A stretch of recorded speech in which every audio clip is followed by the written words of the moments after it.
The Public Utilities Regulatory Commission of Ghana announces new tariffs which take effect from the 1st of January 2013. Electricity is up by 9.7% across the board and water is up by 6.80%.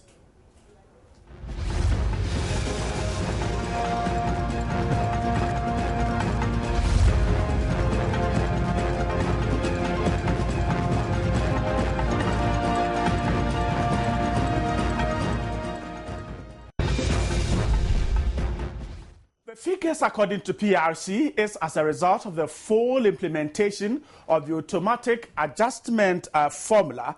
The PRC in October announced 78.9% to 59.18% tariff hikes for electricity and water. But government some days later announced a reduction in electricity tariff by 25%. The reduction meant consumers were to pay 59.18% as against the 78.9% announced by the PURC. This is today's big story. Stay right there. Now, the reduction meant consumers were to pay 59.18% as against 78.9%. Well, and so we'll be getting some more from that particular issue, but water and electricity up there. John Peter Mewu is the Director, Policy and Research at the African Center for Energy Policy. Now, Mr. Mewu, thanks so much for your time. Thank you. Now, first of all, great. First of all, I'm sure those of you in the energy sector are happy that the PRC has finally agreed to or is implementing this particular automatic adjustment formula. Yes, I think we said over and over again that it's important for the regulator to make sure that the prices reflect the true cost in the sector. And so I think they are doing that.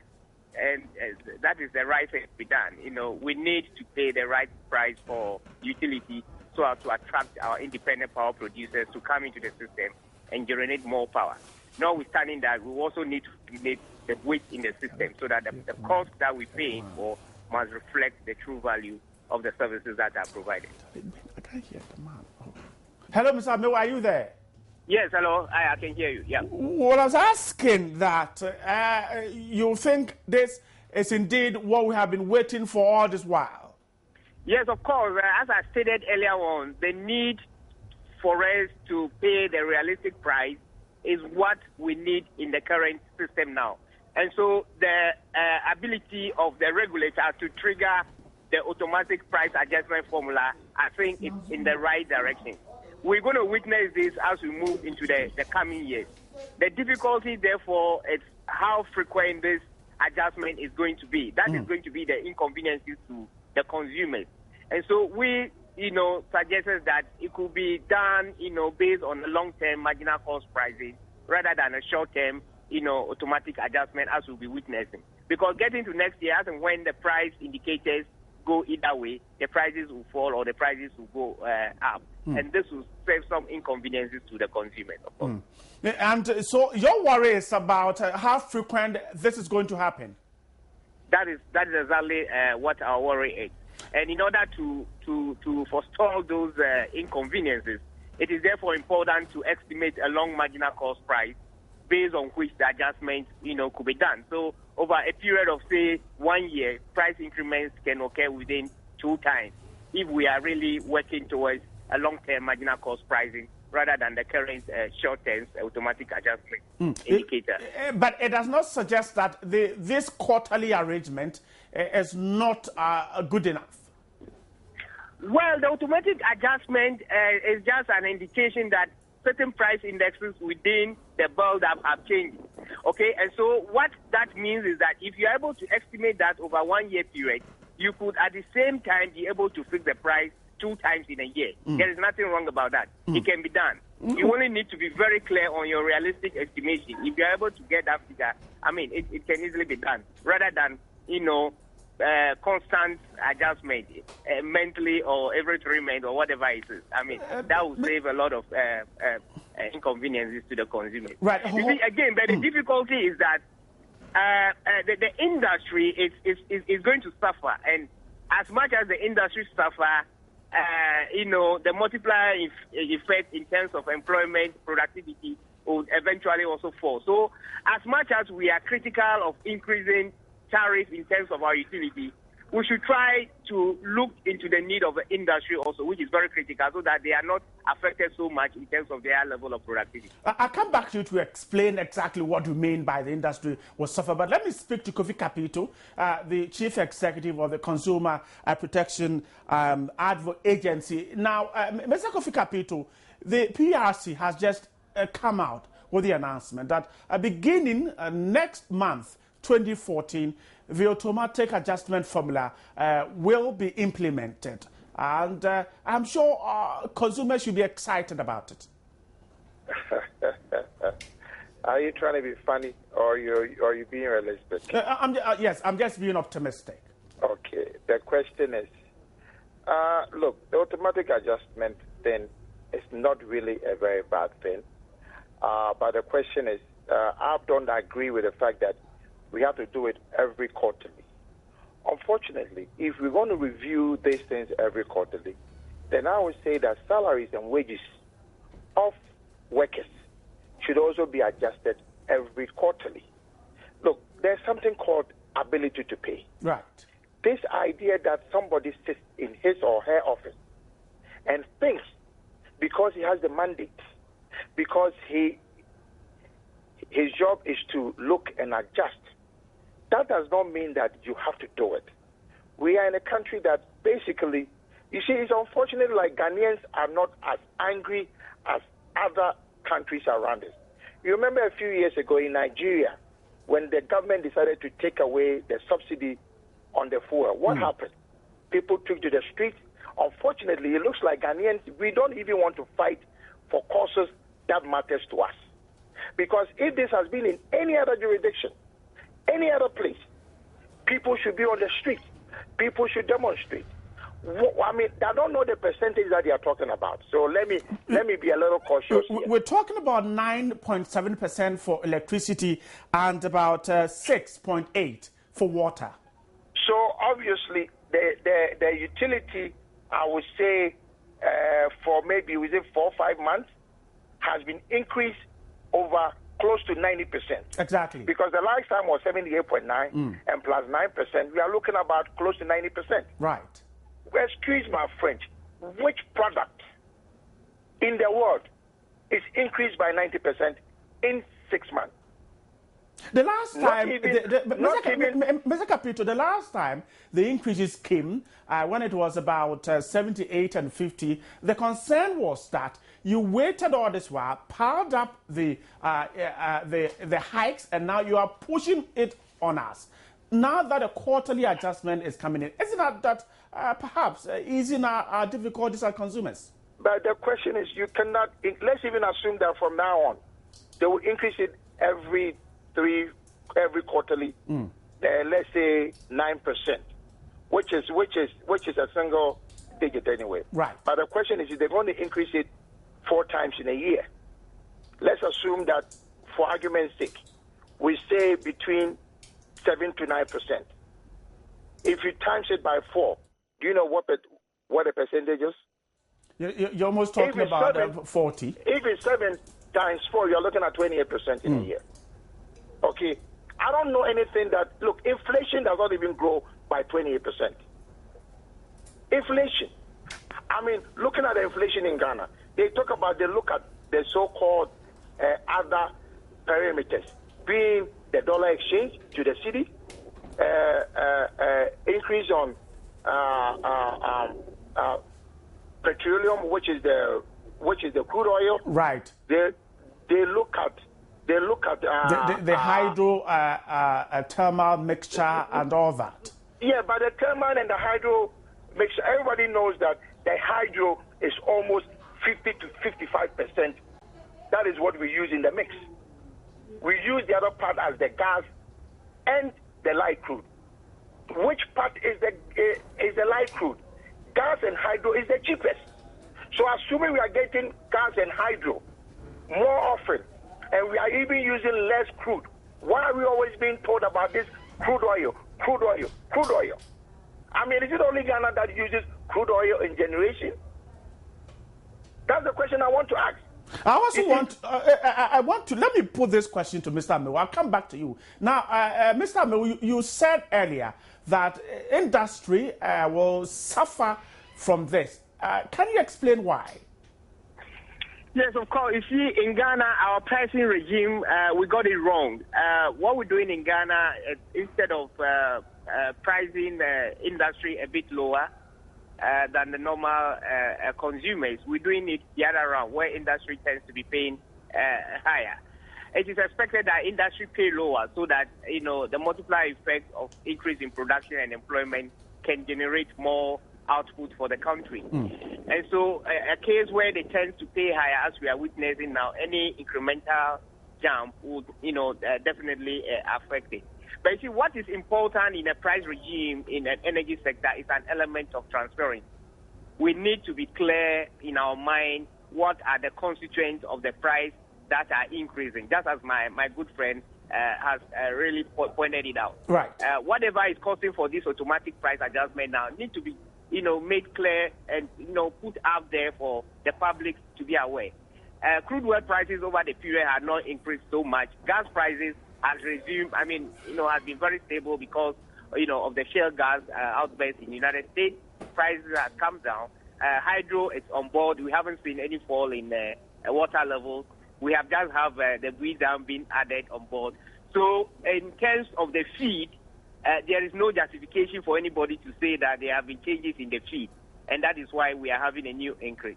The increase will now come in probably due to operational causes, and these operational causes can be due to inefficiency. And my worry is that we don't have to shift some of these inefficiencies back to the consumers to pay, because what is critical and what is cost sensitive in the sector is the feed, and the feed could be the hydro, which is the water, it could be the gas, or it could be the light crude. And just as my other friend has pointed it out, there have not been any major changes in this feed. And so we should be very clear and transparent in arriving, as much as we agree to pay realistic prices, in fixing those prices, there is a need for transparency. That transparency is very critical. Right. Let me go back to Mr. Kofi Kapito. Now, Mr. Kofi Kapito, your worries stem from the fact that this increases will be done quarterly. And you think that even inflation, looking at the figures that you put up, inflation will not arrive at that same figure. And so for you, that is where the worry is. No, the worry is beyond that. Like the other gentleman on your radio is saying, it's only in Ghana that people do not pay commercial utility usage. Because in most advanced countries, commercial prices are always cheaper because the person is using it in bulk. The person is going to use it to generate goods and services for people to patronize. So all the time, commercial rates are cheaper. Unfortunately, I don't even agree with the fact that the way we do what is called the lifeline. Do you know in Ghana, you are even punished for using electricity in Ghana, because the more you use, the higher tariff you pay. In any other jurisdiction, the rates are the same, except the commercial rates. Residential, it doesn't matter whether you're a poor person or under whatever, you and I pay the same kilowatt per hour price. It's only in Ghana that they have something called lifeline, so that they claim somebody who lives below the poverty line is even paid less than you and I. It is wrong. Electricity per kilowatt hour should be uniform except the commercial value. It is wrong for anybody to tell me that because somebody lives in some remote area, because the way it's done in other jurisdictions is, yes, government will give you a voucher to augment whatever that you cannot pay, but per consumption, per every individual, it is the same. It's been back and forth with this increment. Today, we're piling up the hikes. Tomorrow, it's a quarterly arrangement. All this doesn't seem to be working. Can we ever get this going? Which way should we go? What is interesting is, okay, assuming even this whole ATF or whatever that they are using is the right way to go. One thing that PRC, and I will specify, PRC is holding consumers at ransom. What about holding the utilities also to perform to the satisfaction of the consumers and say, yes, if the more I pay, services I should get, they should look. I went to Bangkok, right? They told me they don't even experience fluctuation. In Ghana, according to the PRC's own rule, any area should not go through power outages in a year more than 24 hours. The whole year, are they holding the utilities to the tax? Meanwhile, whenever they want to pass any law to the consumers, they feel free to do so. But in terms of holding the utilities as to the benchmarks, they will tell you that, oh, they are trying their best to bring it down. Excuse my French. Can I also be allowed to drive my best to try and pay the utility bill? How do we resolve this? Now, if the quarterly arrangement is also not good enough, where should we go from the quarterly arrangement? I am not saying that it's not good. What I'm saying is, what are we looking at? Look, you and I know, right? As a regulator, another form of actually making somebody to comply is to actually sanction them, fine them, whether by taking, not refusing to give them an increase or actually placing a financial damage to them. Okay, the question is, do we see that? Okay, I have a problem where certain things that we should all even engage in, okay, is the so-called utility or electricity or energy conservation. Are we doing that? When the government of Ghana issued a caveat to instruct that all government buildings should be fitted with prepaid meters, has it been done? What is the PRC doing about it? Those are the challenges. Kofi Kapito is the Chief Executive Officer of the Consumer Protection Agency. Thanks so much for your time. Let me wrap up with Mr. Mewu on the other line. Now, Mr. Mewu, we certainly have a difficulty on hand. Some piling up the figures is not helping. The quarterly arrangement doesn't also seem to be what the solution is, because according to Mr. Kofi Kapito, there is more to it, because the PRC is simply not punishing and sanctioning. How do we go around this? Yes, I think so long as a country we agree to abide by the terms of the automatic adjustment, we should expect, such a sudden incremental jumps or reduction as and when the times goes along. What we should be doing as a regulator, it is possible, as I stated earlier on, to estimate a long-term price, okay, and then work it along that direction so that within a year, price increment can only be visited probably once or twice. That can be done if we are able to estimate the marginal, long-term marginal cost, other than, the short-term as we're currently doing. Utility prices all over the world must reflect the actual cost, of construction or the actual cost of the input. Otherwise, one day, as a country, we will be run down. What is important now is that our current power demand, which is almost about 10%, equivalent to 200 megawatts per hour, we will not be able to achieve that if we don't call in for more generations and new generations every year.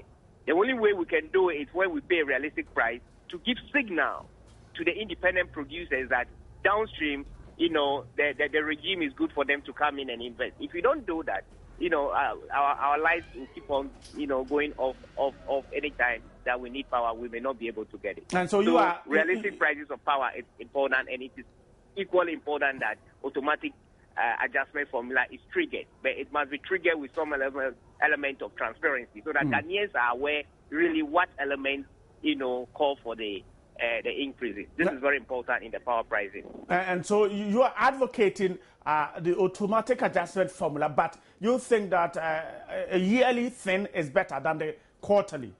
Of course, yearly over a long-term period, it's better. That can easily be achieved. You only have to estimate your feed prices over a period, okay? If you estimate that by the end of the year, probably crude oil will rise up to, say, 120. Okay, you use the high. As and when you fall, you create a fund. When there is a fall, you put that fund into that account. And when there is rise, you go into that account and take it. But the difficulty, again, for that approach is that we are not disciplined. Physical discipline in Ghana is nowhere. And so my fear, again, is that even if you do that, politicians will go and use that money, for their own private pocket. What is therefore important is for us to realize that the power that we use for our daily activities need to be paid for. And in paying for that power, whoever comes with the price comes out with an element of transparency. I think that is the way we need to go by it. John Peter Mewu is the Director, Policy and Research, African Center for Energy Policy. Thanks so much for speaking to me. Let me turn my attention to Mr. Solomon Kote. He's the General Secretary of the Industrial and Commercial Workers Union. Mr. Kote, thanks so much for joining this discussion. Thank you and greetings to your cheerful listeners. Right, and first of all, the announcement of this jump in tariffs, 9% plus for electricity and about 6% plus for water. How did perhaps your union received it?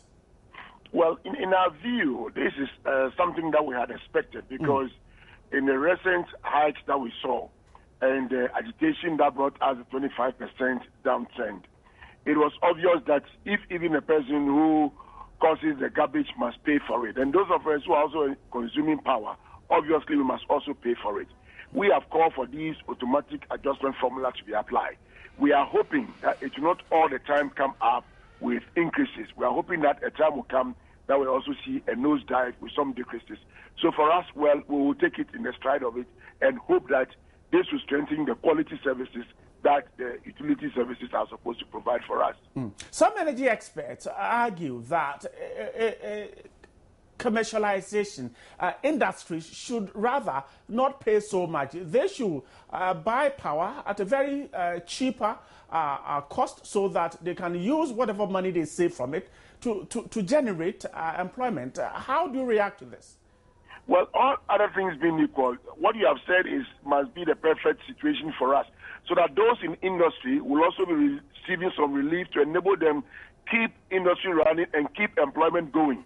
But if, as we are seeing now, they are all crying about the triggers that are coming in, obviously we are going to be hit with some kind of unemployment for now. So I think it is not out of the question for PURC to consider to give some relief to higher consumers within the industry. You belong to organized labor. Would you, for instance, be advocating such a relief for industry?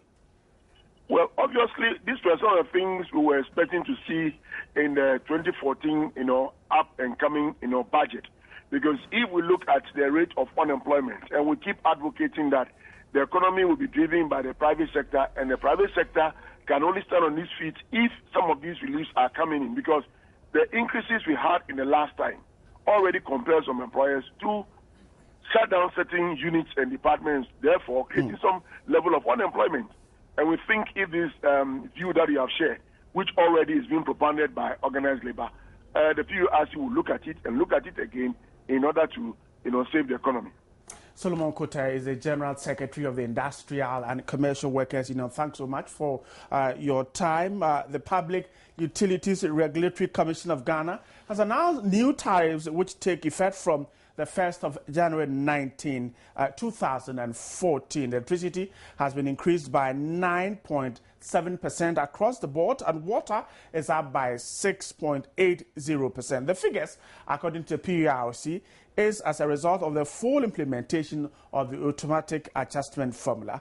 The PRC in October announced a 78.9% to 59.18% tariff hikes for electricity and water, but government some days later announced a reduction in the electricity tariff by 25%. The reduction meant consumers were to pay 59.18% as against the 78.9% announced by the PRC.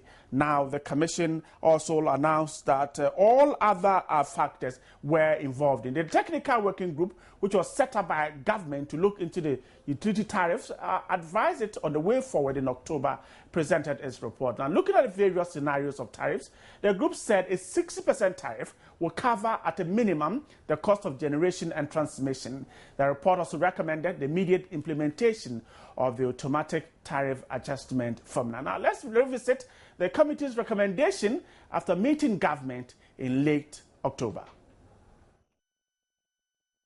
That it may be coincidental, but every election year has seen a suspension of the ATAF. And then when we come to adjust, then we have a spike to deal with. So we are urging that we complete the journey to the ATAF. That's how we think we are furthering the work of us making suggestions. We'll complete the journey to the ATAF, the quarterly automatic adjustment, tariff adjustment formula, that we reach there 1 full year before the elections of 2016, because 2008 suffered, 2012 suffered. The reasons given are not political, but the coincidence is there, and so other non-believers may think it's political pressure. But the PRC doesn't say that, so we are not saying that. But I'm a statistician, so certain coincidences worry me in life. Okay, so that is where the thing is. So we have 5 quarters to bridge any gap between the ATAF level, which would have been 120%, and whatever you choose. And by sheer arithmetic, the bigger the gap, the faster you have to run. So if anybody advocates a particular tariff, then it is up to everybody to estimate what's the gap from what you are naming to where we ought to have been. And the larger the gap, then every quarter, we are saying equal. 1/5 of that gap shall also be filled. So if you start late, and we are all going to finish by end of December 2014, then your journey will be faster. Theoretically, if we were to have jumped to the ATAF, then you only are sailing on the ATAF. The only adjustment is what the ATAF formula says. But if you didn't start from there, then please explain to your group that, bear with us, not only will we burden the budget bigger, but also we will now have to run faster. So no reneging on this. You don't negotiate a position, and then when it comes to the adjustment, you begin to revise your stance. So you want to start low. If it is acceptable to start there, you are burdening the budget, and everybody must know. Because again, as an analyst, I find it strange that everybody who benefits from an expenditure wants more of it. When the debate changes to the rising national debt, then we say we are borrowing too much. Dr. Jorabi chaired that technical committee on utilities. That wraps up the first part of the show. The interactive segment is coming up in a moment, and as we get ready for Christmas, I'm sure a lot more issues of the festive season will come up. Stay right there. I'm coming back in a moment.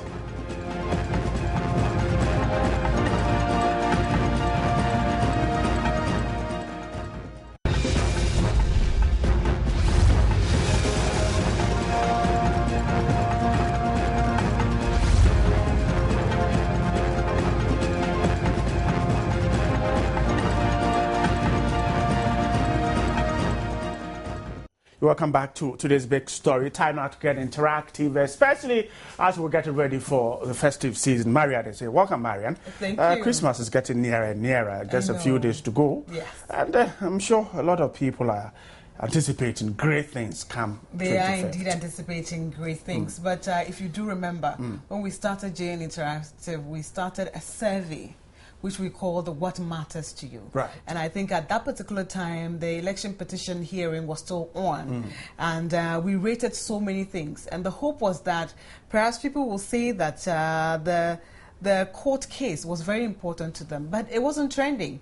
Sanitation, education, unemployment. What mattered to people what most? mattered to people most, rather than the verdicts that we were thinking was on everybody's mind. Yes, they were watching it, but they were not perhaps internalizing it too much. We have come to the end of the year, so we've gone back to our survey, revisited it, and seen the trends and the changes from September till today. So today we are bringing you what we did in September and then wrapping it up for today.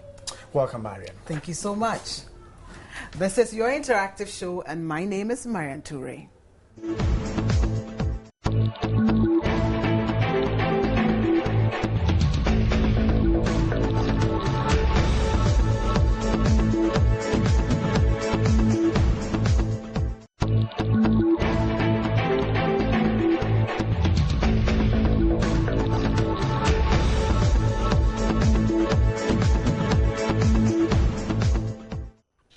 So welcome back. If you're just joining us, you haven't missed much. But first, I'd like to announce all the social media tools that you need to get in touch with the show.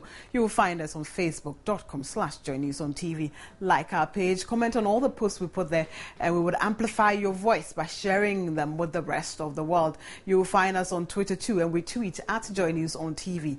Use the hashtag JNInteractiveGH, so we'll be able to sort all your comments out and take them all at once. If you're sending us an email, send it to joynewsim@multitvworld.com, and our WhatsApp number is 0260-518-801. I am on Twitter too, and I tweet at MN Toure.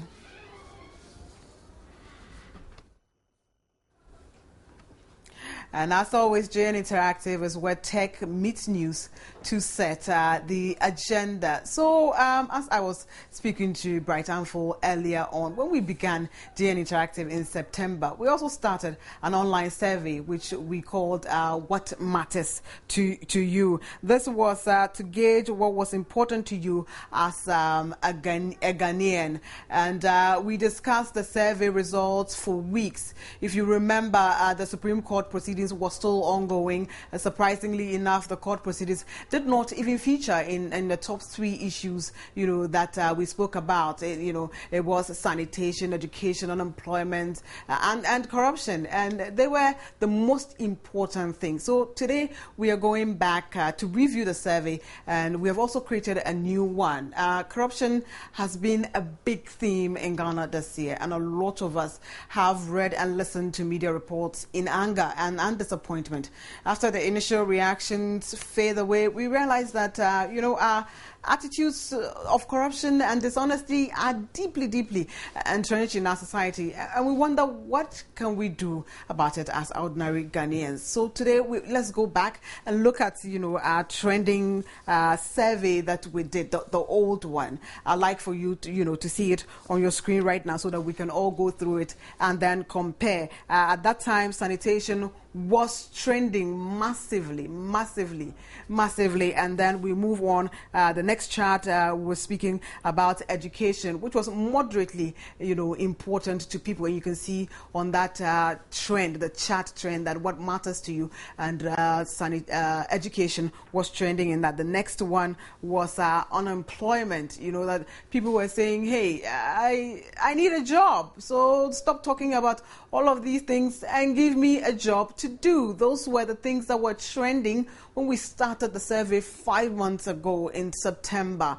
And so we have come forward, fast forward from there. Today we started a new survey over the weekend, actually, to culminate, to bring everything, to wrap up for the year. And I'm hoping that you can see our first chart, that is showing at this particular moment that, in the voting patterns, gender, we had about 25 people responding, to the survey. And out of the 25 people that responded, to the survey, we had more males, 19 males and then 6 females actually responding to that, which was about 76% of our respondents today were male and 24% were female. And the next one also was, have you ever, aided an individual, in the next chat? Have you ever aided an individual or organization in an unhealthy or unethical manner? So we have a 2-in-1 chat here. And out of the men who responded, about, it was quite 12%, 12 people, which made 48% said yes. 12, which made another 48% said no, they hadn't. And then we had about one person who made up 4% of the total, strongly agreeing that they had actually aided. The next one was that all things considered, Ghanaians promote corruption daily. Do you strongly agree? It was on a Likert scaling for the next one, and the response was that yes, they had actually. That is what you see in the red and pink there, that considered Ghanaians promote corruption daily inadvertently, and they strongly agree. So we'll go to our next chat, and in that particular one here, it was all to ask them that the service providers who have been found to be corrupt. So what should we do to them? Should the monies be refunded and their contracts awarded to somebody else? And they strongly agree. About 80%, which made about 20 people, said they strongly agree, and 16%, 4 people, said they did agree. And the interpretation down there, you would see we were asking, what should government or state agencies ensuring ethics, check and balances do to eradicate corruption? And some were saying to punish the culprits and award whistleblowers. Some say, I think government should tighten laws on corruption and stiffer punishment given to those found liable. Others were saying there should be no selective justice. All offenders, irrespective of party affiliation, should be brought to book and made a public example so as to prevent others from attempting to engage in corruption. So you have shared most of your views with us on that one. We'll move on to the next one, which was for you to make a recommendation based on that. And in the green chart, you will see about 25%, everybody who took part in the survey, 125 people, which made 100%. Based on recommendations, should government cancel some contracts with organizations deemed corrupt? And you all unanimously agree that yes, it should be so. And in our purple chart, should the culprits be punished? And that one, 24 people, which made about 96% of our respondents, said yes, they should be punished, and the others were sitting on the fence. And in the final ones, you shared opinions with us in those ones. And the opinions we surveyed, in your opinion, what are the ways we can fight corruption and be ethical? And you've brought so many. One, reorient them, education, whistleblowing, punishment by passing laws which are much stiffer. Any other comments that you would like to share? And most of the comments were saying this was a very good initiative, so we should keep it up. And thank you so much for getting interactive with us. And you also suggested that we needed to educate the young ones to pick up values of nationalism and self-service, so that they perceive things in the interest of the nation rather than themselves. So it's a matter of building patriotism in ourselves, so that before you think about doing something, you think about Ghana as a whole, the nation in its entirety, before you go out there and then seek something for yourself. We've also been out there because that is what we do here on JN Interactive. We come out and we talk to you. And in our first question, we were asking you, what should government do about contracts with organizations deemed corrupt? You have been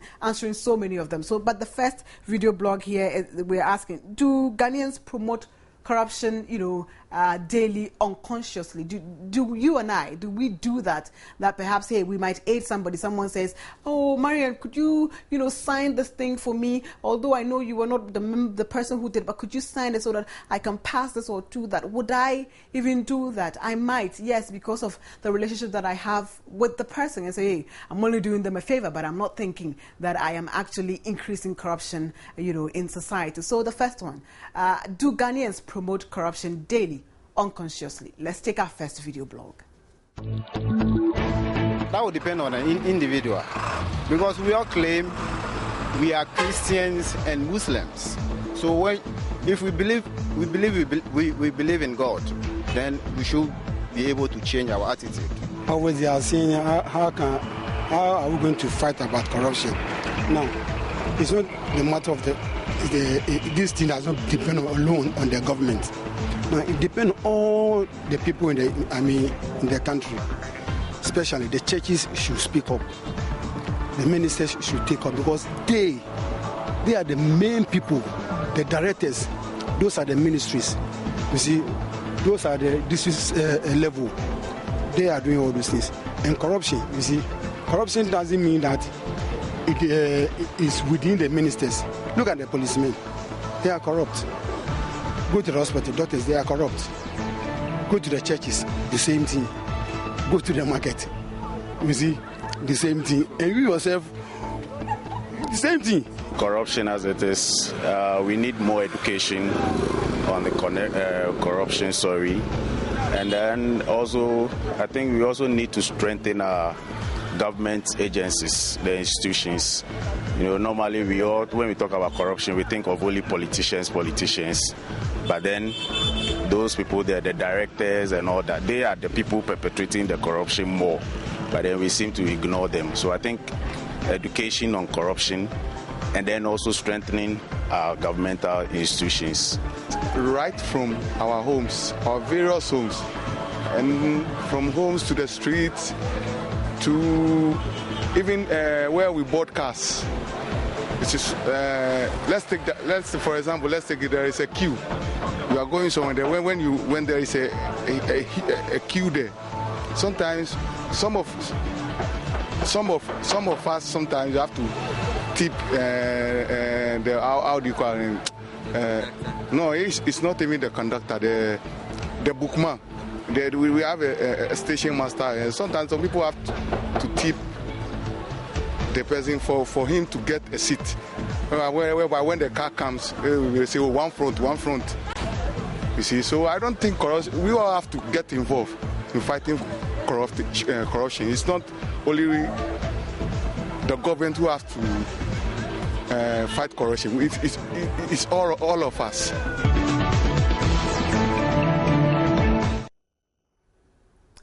Welcome back. So we'll go and take our next video blog. In our next video blog, we've been asking how we can fight corruption and be more ethical, yourself and myself. After all, it's a collective effort, like the gentleman was saying in our first video blog. So we'll go and take our second video blog, and we're asking how can we fight corruption and be more ethical. The government have to take some steps. It should start from the ministers.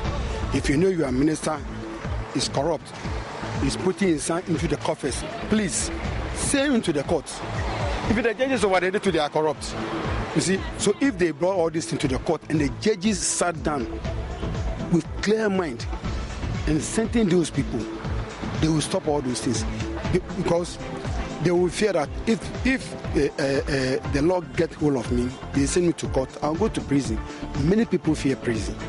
You see, so if the government puts his feet down and is sending those people to court, and the judges are there with clear mind, you see, they don't favor you whether you are a big man or you are no. Once they know that you have, steal some money or take some property that is not belongs to you, they get hold of you, they bill to the court. They should start on this case, judge it fairly. You see, they should judge it fairly, because the judges themselves, they are corrupt. They will send the case there. Look, let me give you an example. Somebody will steal a farm. He will be sent to the court. Within 2 weeks, they will send it to someone. But the one who was taking about millions, They will be tossing the case up and down, up and down, up and down. And at long you see the person free in the streets. Who are doing it is the judges, because they know that when I steal this money and they send me to court, I know what to do. It's going to bribe them. The police are there, the prosecutors are there, you see. And he has some people over there who will talk to him. But look at the person who has stolen a fowl. He has nobody to defend him over there. After we've done what we know we've done, we realize that what we did was wrong. So we should be able to change. Things like we know what we do something that we know is wrong. After we've done it and we sit back, we realize what we did is wrong. For you to be able to change it, then you should be able to go to the person and tell him or her that what I did was wrong. So he or she should be able to forgive you. If you don't do that, corruption will not be able to change it. For instance, you go to a place, you're supposed to have a service, but then the people there need something before they perform the service for you. That is also an act of corruption. So when we educate the people that what you are doing, you are being paid for. So you don't need to take something from somebody before you perform that service that you are being paid for. I think it will go a long way to help curb it. Let's take you have been arrested by a police. Maybe you are driving and then you offend one of the traffic regulations, and then the policeman approach you. Because you are in a hurry somewhere, the policeman will waste your time. So at the end of the day, you try to at least give the policeman some, maybe 5 cedi, 10 cedi, for the policeman to leave you and continue here. So it's also part of corruption. I don't think only stealing from government coffers and that is corruption comprises of a whole lot of things.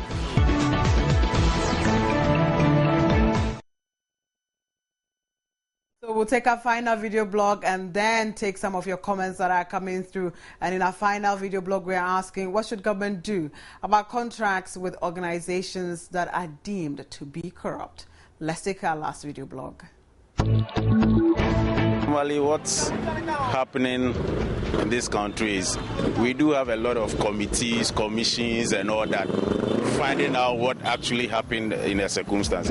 But when it happens, what do? We just let the people off the hook. For me, I think if I were to be the president, whatever the committee will suggest, I think we should implement it. We shouldn't let the people off the hook.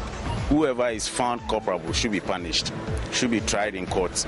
If the person is given the free access to go, then fine. If not, then the person should be put according to court, what the court says. Because normally that is what happens. They'll say, oh, you hear, even you look at this PAC, Public Accounts Committee, a lot of district assemblies, money's going here and there, but you don't find even any individual being prosecuted. Once it is not being done, then people will continue to do that. You understand? So if those people are being prosecuted, then of course, then we can go somewhere from there. Like the drayship and the JIDA issue, I think no one has been prosecuted. So I think I will urge each and every, especially the government, because it looks as if it's the government who is in charge. Yes, welcome back. So I'll take some comments before we wrap up. And the precursor, as always, has been set that today we are going back to review, our survey, and we've also created a new one. And we were asking, that do Ghanaians promote corruption daily, unconsciously? How can we fight corruption and be more ethical? And what should government do about contracts with organizations deemed corrupt? So many comments have dropped in. Baba Musa, no matter like corruption in the country, I sincerely think that if we really want to make a serious headway in reducing corruption to the barest minimum or level, we must first see corruption as a national problem or canker and tackle it with our national colors, red, gold, green and black, and not our individual party colors. Both NDC and MPP, in one way or the other, are all guilty of a sort of politicizing corrupt practices.